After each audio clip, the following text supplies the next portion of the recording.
কখনো কি ভেবেছেন রুকুতে কেন আজিম পড়েন, সিজদায় কেন আলা? কখনো কি একবার ভেবেছেন হাত বাঁধার সময় আল্লাহু আকবার, রুকুতে যাওয়ার সময় আল্লাহু আকবার, সিজদায় যাওয়ার সময় আল্লাহু আকবার, বৈঠকের সময় আল্লাহু আকবার, রুকু থেকে ওঠার সময় কেন সামি আল্লাহ বলতে হয়? এবার আসেন, এই কোরআন তেলাওয়াত আমাদের কাছে দাম কদ্দুর দেখেন। হুজুর যখন আয়াত একটু বড় ধরে, পিছনে যারা আছে এটারা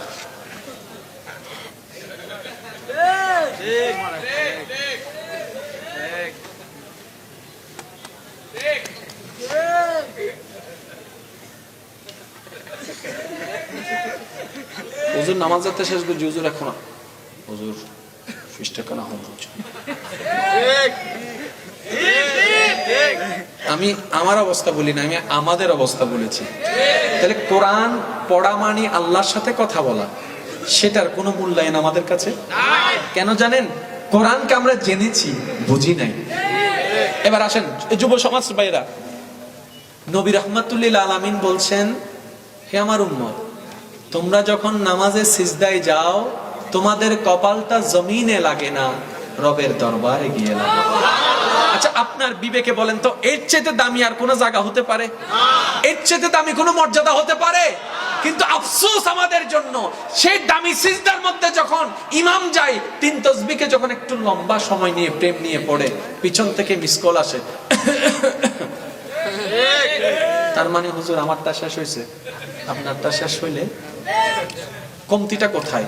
শ্রদ্ধার সাথে বলছি, শেষ আলোচনা, নামাজ, কোরআন, ইসলাম জানার দরকার আর নাই, যথেষ্ট জেনেছে, এইবার বোঝার দরকার আছে।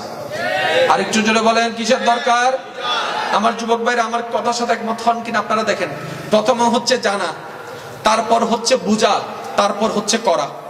সিরিয়াল কি ঠিক আছে নাকি ভুল হয়েছে? যদি বলি জানা আর করা, বেজাল আছে? বেজাল? জোরে বলেন না বেজাল। লবণের কাজ কি? জানা আছে। চিনির কাজ কি? জানা আছে। মশলার কাজ কি? জানা আছে। রাঁধুনির কাজ কি? জানা আছে। গরম পানির কাজ কি? জানা আছে। তো জানা থাকলে একটা কাজ করেন না, মাঝে মধ্যে যে দেশ বউকলে হতে গোসা করে জামাইরে, তুই রাঁধো বই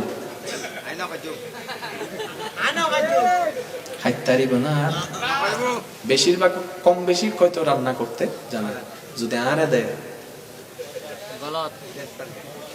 বরবাতির নহব তো লবণ আছে তো, বউ বলতেছে লবণ দিছি, মশলা দিছি, রাঁধতে পারেন না কেন? বউ জানি হন্নান কি হদ্দুরি বুঝির। তাহলে একটা জিনিস জানা, একটা জিনিস বুঝা, আর একটা জিনিস করা। কয়টা জিনিস বলেছি ভাইরা? যত জামিলা জানার মধ্যে, বুঝার মধ্যে কোনো জামিলা। এবার যদি আপনি আমাকে হঠাৎ করে এখানে বসায় দেন, কোনটা ভলিউম, কোনটা ইফেক্ট, কোনটা ইকো, কোনটা রিভার্ব, কোনটা বেস, কোনটা হাম, আমাকে সব কিছু জানাই দিলেন, এবার আমি চালাতে পারবো না কেন? বুঝছি না তো, কতটুক দিব, কতটুক ছাড়বো, কত ভোল্টেজে কতটুক। এই জিনিসটা বুঝতে পারলে জিনিসটা পারফেক্ট হয়। এবার আমি প্রশ্ন করবো, আপনার উত্তর দিবেন। নামাজ অবস্থায় কেউ যদি হাত ছেড়ে দেয়, নামাজ থাকবে? আমি সবার মুখ থেকে শুনতে চাই। নামাজ অবস্থায় কেউ যদি নামাজে হাত ছেড়ে দেয়, নামাজ থাকবে? নামাজ অবস্থায় কেউ যদি হাত খুলে ফেলে, নামাজ থাকবে? সবাই একমত আছেন তো? জোরে বলেন না, সবাই একমত আছেন তো? এক মিনিট বাদে কিন্তু কেউ পাল্টাই যাবেন না। সামিআল্লাহু লিমান হামিদা, রব্বানা লাকাল হামদ। হাত কি বান্দানা কোলা? এবার নামাজি ভাইয়ের কাছে আমি একটু শ্রদ্ধার সাথে, একদম শ্রদ্ধার সাথে প্রশ্ন রাখতে চাই। ভাইয়া, আপনি না একটু আগে বললেন হাত করলে নামাজ থাকে না, তো সামি আল্লাহ হয় কুলি ফেলে ইউদে তো ভাবি নামাজ হয়।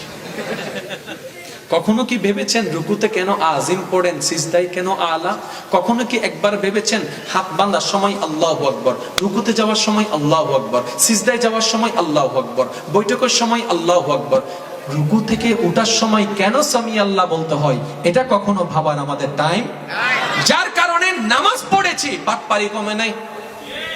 জোরে বলেন না, কারণ রব বলছেন আসসালাতু তানহা আনিল ফাহশাই ওয়াল মুনকার। আমি রব ফাইনাল ঘোষণা দিলাম, যার কাছে নামাজ থাকবে সে কখনো বাটপার হতে পারে না। বাস্তব চিত্রে দেখলাম নামাজি আছে, সুদুদি কমে নাই, নামাজি আছে, বাটপারি কমে নাই, নামাজি আছে, জায়গা দখল কথা তো মিথ্যা হয়ে গেল। রব বলে আমার কথা মিথ্যা নয়, তোমাদের ভিতর ভেজাল। তাহলে আপনি কি চান 10 জনের মতো হতে? আপনাকে তো পাল্টাতে হবে না।